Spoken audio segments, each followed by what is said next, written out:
सजनी ये आइ त अहाँके देह गम गम गम कहिया, साड़ी चमचम चमकैया, की कहो हम आइ त हमर मोन बम बम बम कहिया। एना जे अहाँ रूप सजेने छियै बुझियो त आइ अहाँ पूरा पूरी कटेने छियै।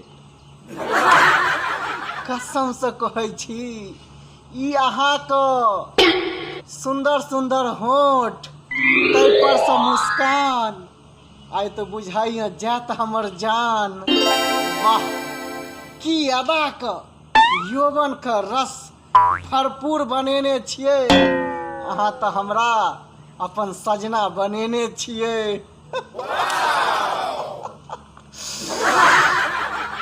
सच कहै छी आइ अहाँ बहुत खूबसूरत छियै।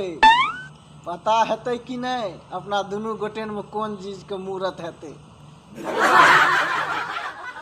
सच में कहै छी कि आइ अहाँ बड़ सुंदर छी। हे ये हमर जान हमर सजनी अहीं तो हमर प्राण छी। की अहाँ के आइ तारीफ करू।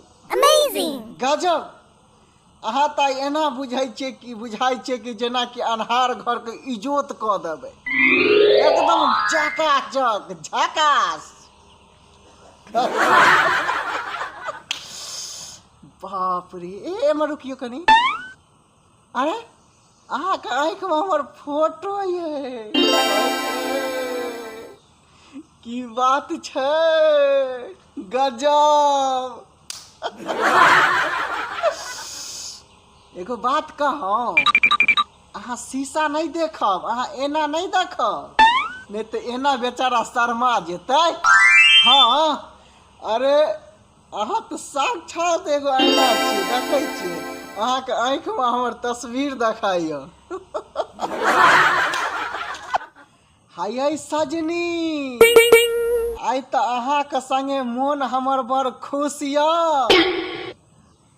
आनंद भ के पियू न ई त गन्ना के जूस या।